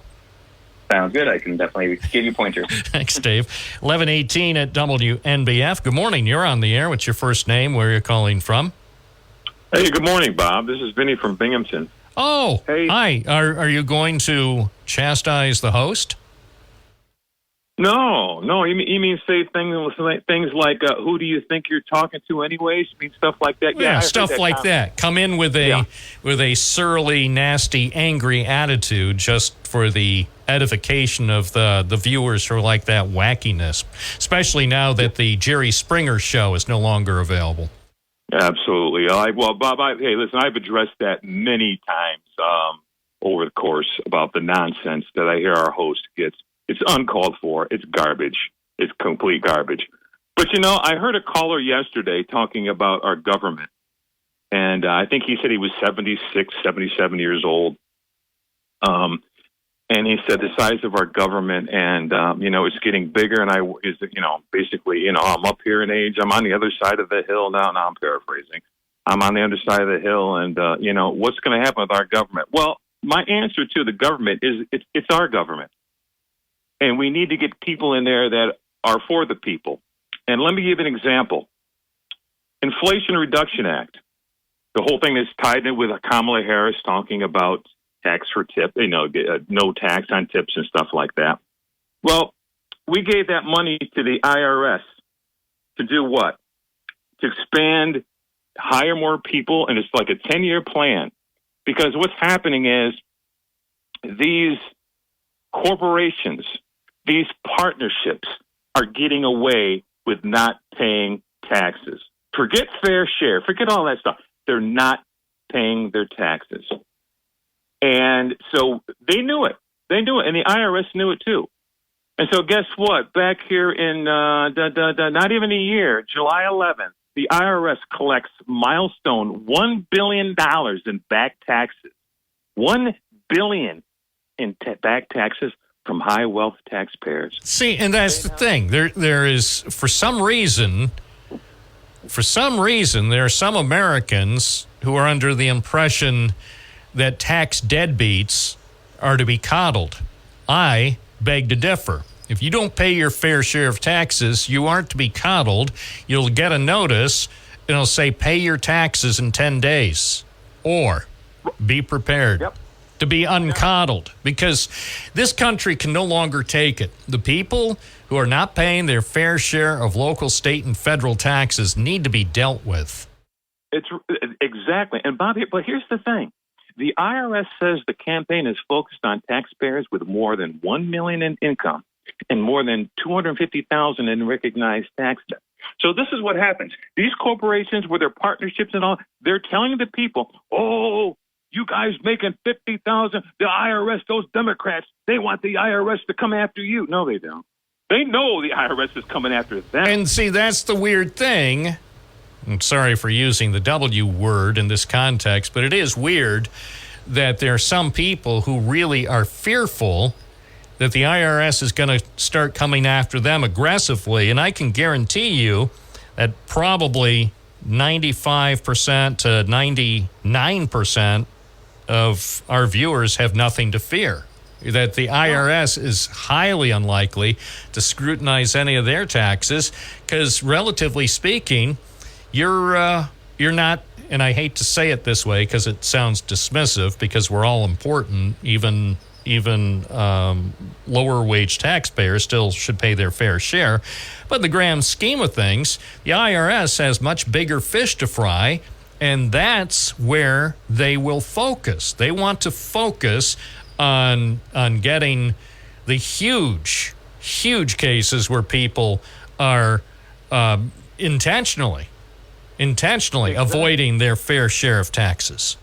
Well, Bob, here's the latest. August 2nd, Coca-Cola to pay $6 billion in IRS-backed taxes, case while appealing the judge's decision. $6 billion in back taxes. Of course, they're trying to appeal it. No, we got you, buddy. We've been doing this for a long time. Don't get me started about that company. Do not. I'm serious. And I mean, have you ever looked on the internet about the real story about that company? I've seen that and Pepsi. Yeah, I mean, don't get me wrong. They make very popular sugary drinks, but the more you look at what they do now and what they've done in the past, the more you have to say, maybe I should drink orange juice or maybe water. Yeah. So anyway, appreciate your call. We'll see if anybody else has a response. I'm sure somebody somewhere has something to say. Here they come. Here they come again. Thank you, Vinny. Oh, well. 607-772-1290. I'm Bob Joseph. Go ahead, make that call. You're listening to Binghamton Now on WNBF. By the way, as we demonstrated so aptly on the program yesterday, on your app, on the WNBF app, you can use that feature with the call button and call directly from the app. So that way, that takes out all the trouble of having to remember 10 digits. I know, that can be taxing. 607-772-1290. To get all 10 of the digits correct sometimes can be overwhelming. So otherwise, you could just use the WNBF app and push the call button and, gosh, you get right through to the studio. You can order a McFlurry with fries on WNBF. Let's go back to the phones. Jesse and Owego, you're on the air. Yeah, I'm at a very serious loss here, Bob. I mean, if you could Google this up, how many sports teams are named after animals?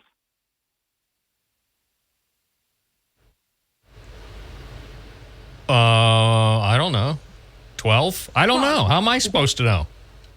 Well, you got the Buffalo Bills. All right, let me punch it in. How many sports teams teams are named after animals? All right. Yeah. It says they don't know how many. A lot.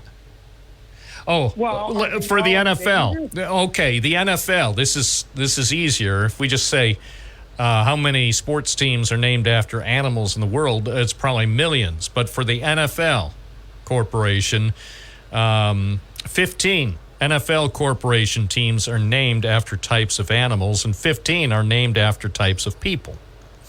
Okay, so my question is, Are these animals in danger? Yes. We're all in danger. Danger, Yeah, danger. Will Robinson. Exactly. Yeah. Alert 1290. Alert 1290. How many souls on board? 2. Well, you know what? It sounds like PETA's going to have their hands full because if they're going after just a bear cat, I don't even know what the hell that is. It's a little bear. Cat. It's a little bear that looks like a cat, or it's a little cat that looks like a bear. I don't know. I wasn't at the news conference, but I wish I was. You know, you know how they say hindsight's 20/20. I wish I was there. I've got nothing against the Binghamton Rumble ponies, but are they in danger? Yep. Every time they win a game, does that mean we're going to have one less pony? I don't know. But, you know, the next thing you know, PETA will be all over them. Oh, yeah. You ain't seen nothing yet. Yeah, that's what Bachman Turner said. Yeah. Baby. I knew Wacko Wednesday was coming, but I had no idea I was going to get that wacky. Well, it is what it is. But here's the thing. Yes, it's wacky, and I could not ignore the elephant in the room because I figure if you don't talk about it here, you don't want to talk about this out on the street because that's where people get violent. So if we're going to talk about the manufactured controversy about the Bearcat over at BU, better to talk about a fake controversy on the radio than out on the street where, you know, drunken people armed with Glocks and Uzis or whatever they use could accidentally hurt one another. I mean, we don't want violence to ensue. That's true. And Bob, be careful about talking about them elephants in the room because we don't want them in danger. No. Heck no. Yeah. You've been bringing that up a lot lately. I know. All right. Well, let's hope for the best and prepare for the worst. Yep. All right. Keep an eye out. I'm going to be in Owego in a few days, so... You'll see me at the fireman's fountain. Just be careful when you see me on a ladder. I don't want to get arrested again. All right.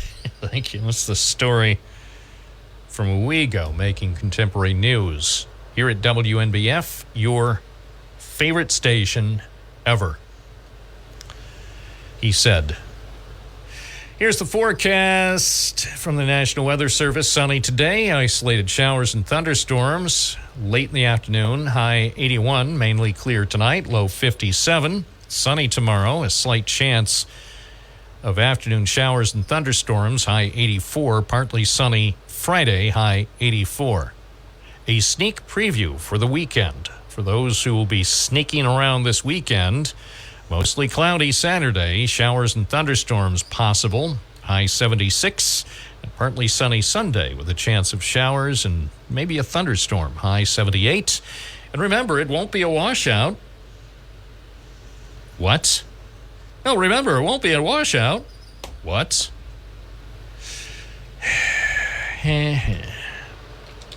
And furthermore, it's 73 in downtown Binghamton, 23 Celsius at News Radio, WNBF. Let's see if there are any new outrages to bring to your attention. I know what I didn't check. New York Post. They're always good for... They're always good for an outrage. Let's see. Oh, I'm not going to go there. The New York Post, for some reason, is fixated on the Royals. Why? Does Rupert Murdoch care about the Royals? Does anybody in the United States care about the Royals? So that's the big story. I just roll my eyes. Anything about the Royals, who really cares? Even in the UK, who really cares? Bunch of very wealthy people who essentially have nothing better to do. It's not news. Don't care. Let's see. So cross that off the list. The big story on the New York Post website, followed by Canadian. Oh, good grief. I didn't know this. Good grief, he said. Now I am scared. Canadian wildfires bring haze back to New York City, and it could last for days. Oh, maybe that's why it's starting. That's why our air is starting to get gloopy. Smoke from the Canadian wildfires returned to the Big Apple, bringing hazy conditions to the region. Today, light smoke could be seen in parts of New Jersey and New York City this morning. It's from the wildfires burning up in parts of Canada. According to the National Weather Service, winds blowing from the north may draw in smoke. Oh, my gosh. Well, I hope we're not going to get that. But I did know earlier, looking at our air quality index, that it was air quality index around here suddenly had gone from good to moderate, so maybe that's the problem. Let's see if air quality index, it's 55. I think it's getting worse. Moderate. Let's see what the problem is. Who knows? Smoke from a distant fire.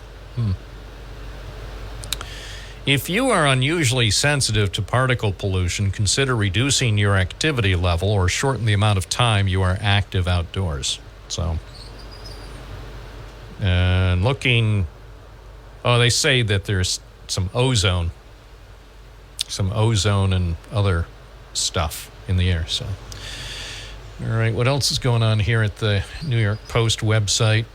Let's see if they have any serious outrages. Oh, here is another outrage. Why Katy Perry's latest video has sparked a police investigation. Yeah, I heard about that. I was outraged. You're doing a story about a break dancer at the Olympics. Huh. Oh, here's one. And this resonates because this happened actually here. Headline skews. Harris's team is editing news headlines in her favor without the knowledge of the news outlets.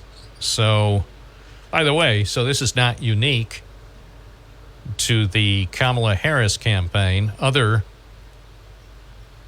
candidates and elected officials have done this in the past. So it says here, according to the New York Post, it's based on Axios, Vice President Kamala Harris's campaign team has been silently editing news headlines and Google search results to make it seem like major news outlets are on her side. That's according to Axios.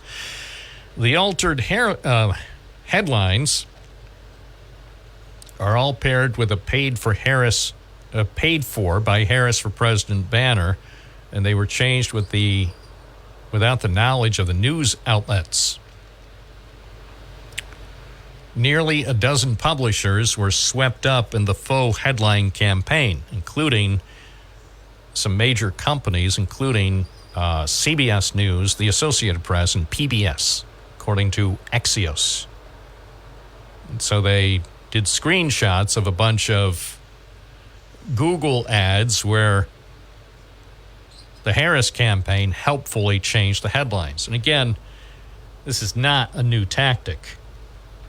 Anybody who has a good memory knows this is hardly new, and it's not unique to national campaigns. It's happened right here in Binghamton. So, hey, stuff happens. 11:37 at WNBF. Good morning. You're on the air. What's your first name? Where are you calling from? Mike from JC. Hey, Mike.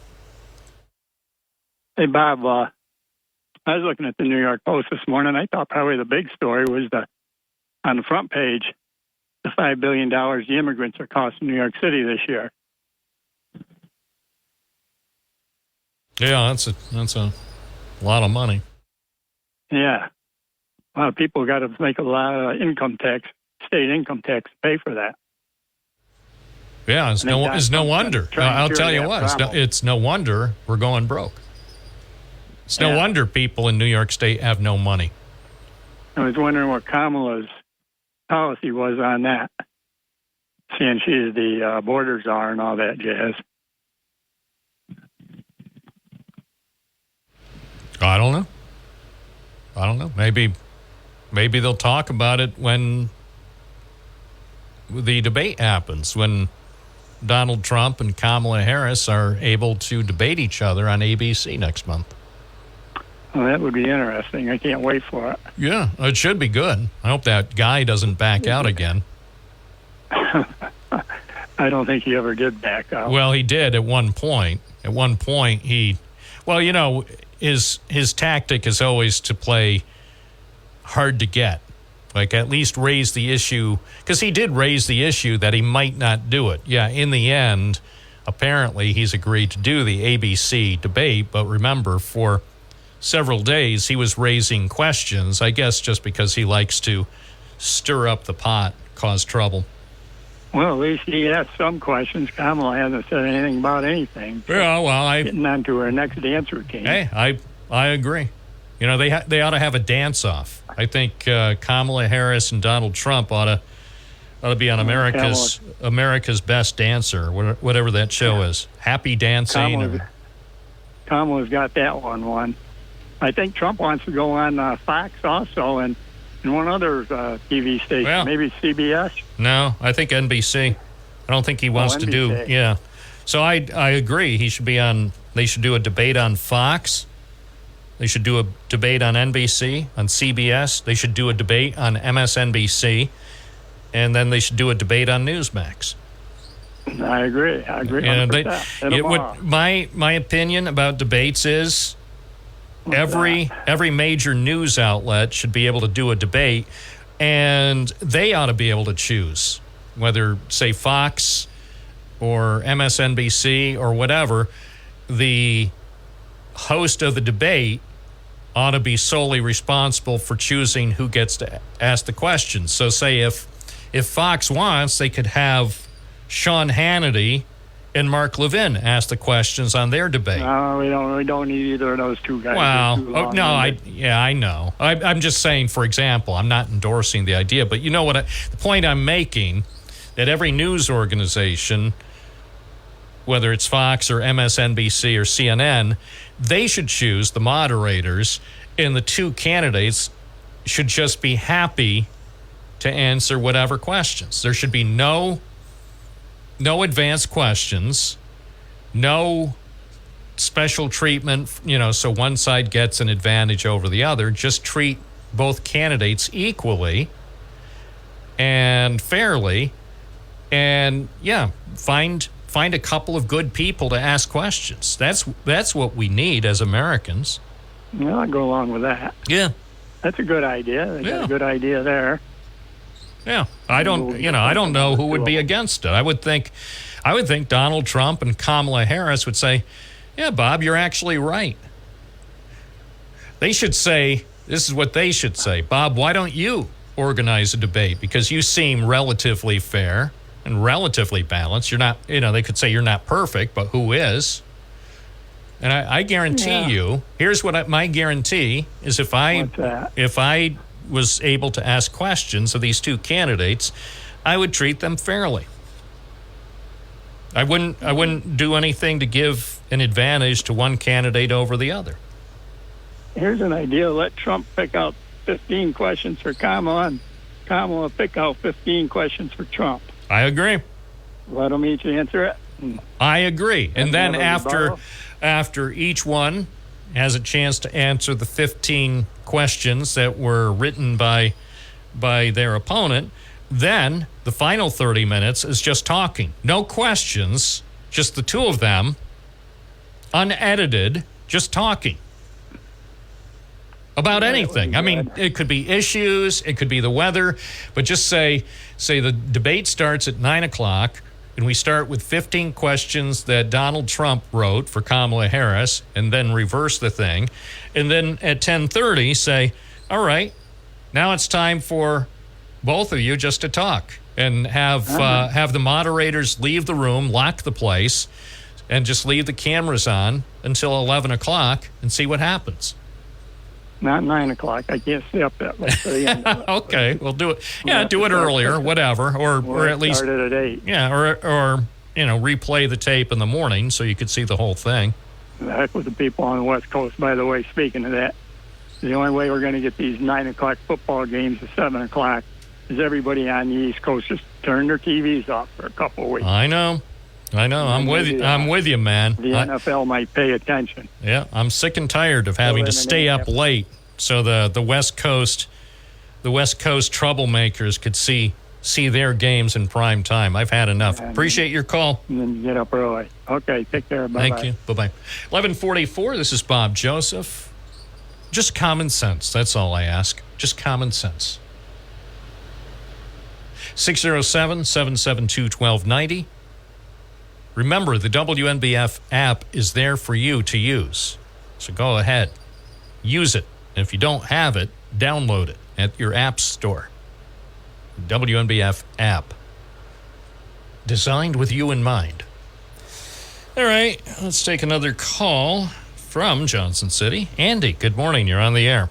Morning. I just wanted to comment on Kamala's running mate she picked.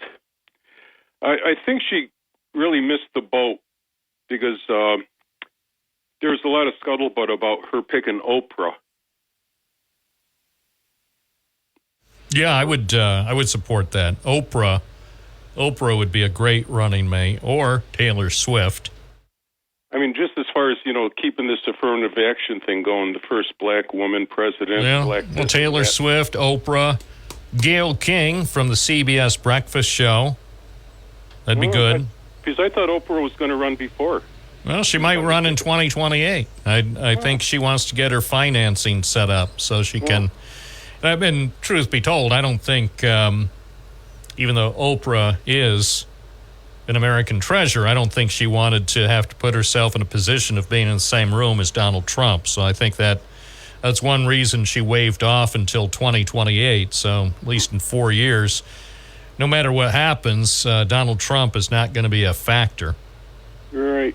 Well, could I give a shout out quick? I heard my buddy he's an avid listener. He listens to you all day, all night time. It's Louis from Endicott. He called in yesterday. I heard him, and I haven't seen Louis in years. So I just want to give him a shout out. Okay. American Heritage, Lou. All right. Thanks a lot, Bob. Thanks, Louis, and thank you, Andy.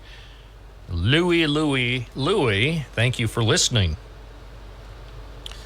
Thank everybody for listening. I guess we don't say that enough. That thank you for listening, because without listeners, there certainly would be 0 point to do this. So we need the listeners. So if you listen, you don't have to like it, just listen. Well, what if I listen and like it? Well, that's okay too. That's a bonus. Because I like it a lot. Well, that's okay. But just keep listening, even if you don't like it. Keep listening. And because you never know. There's always the possibility that it's going to get a lot better. And you would not want to miss the exact moment when suddenly the transition happens. People would say, wait, how did it suddenly get better at 11:52? And then you'll say, that's when they turned on the AI program. The AI software was activated, and Bob Joseph, the live host, was decommissioned at that time. And people say, it's a breath of fresh air.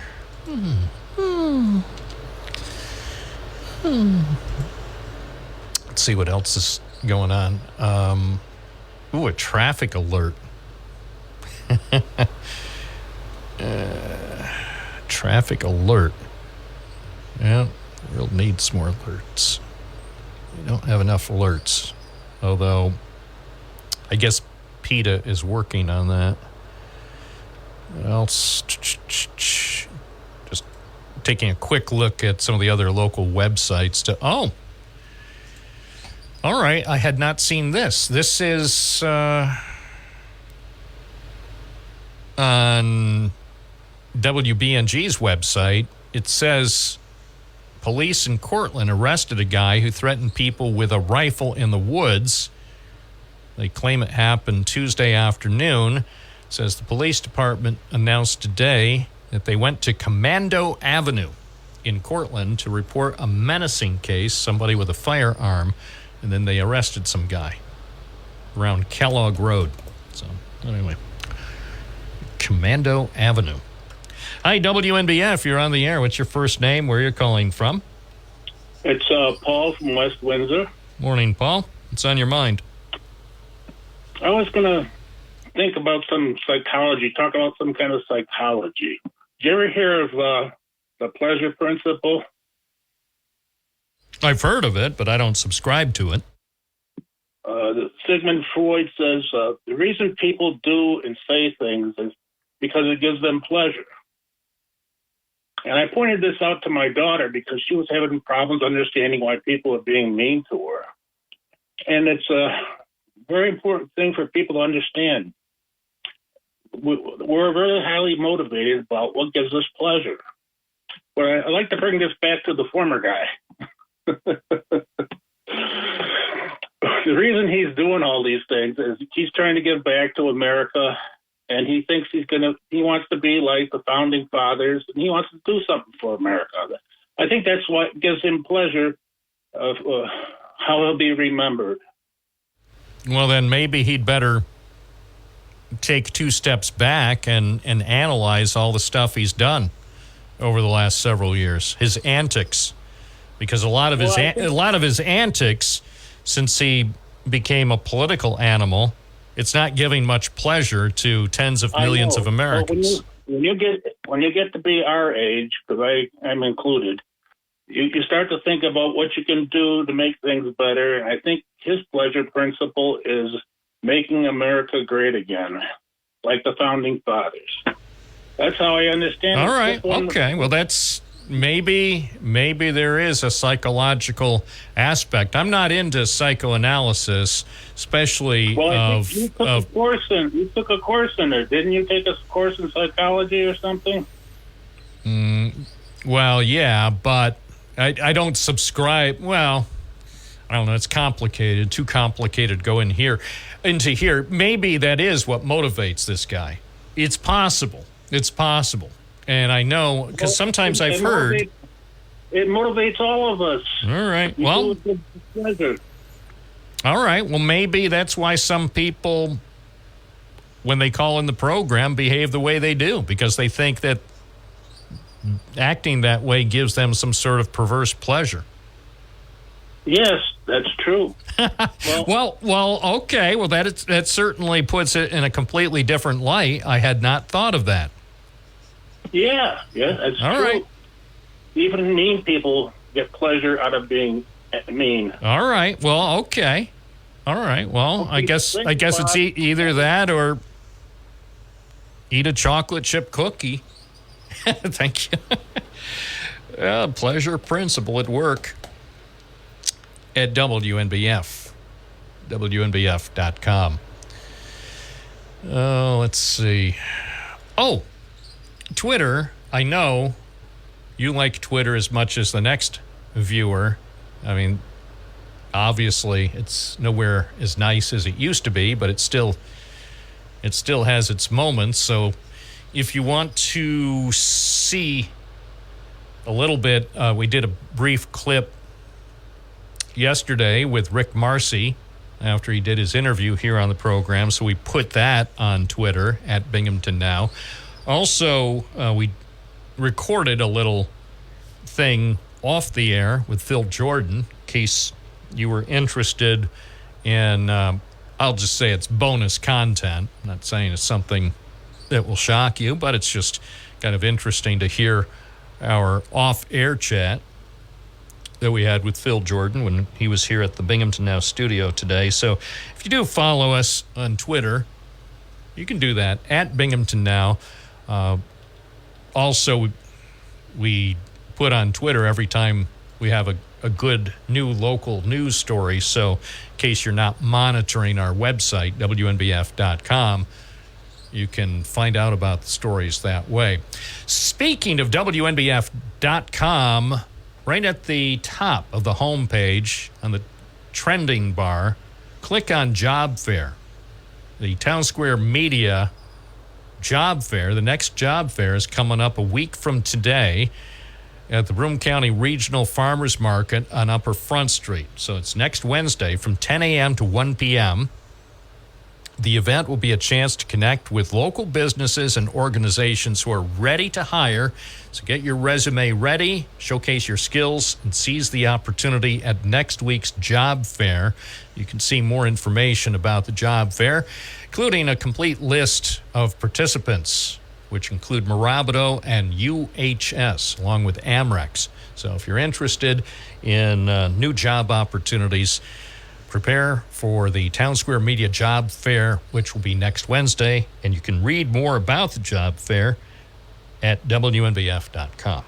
That's the end of our program for today, but don't worry, I'll be back tomorrow morning from 9 to noon. I'm Bob Joseph on WNBF.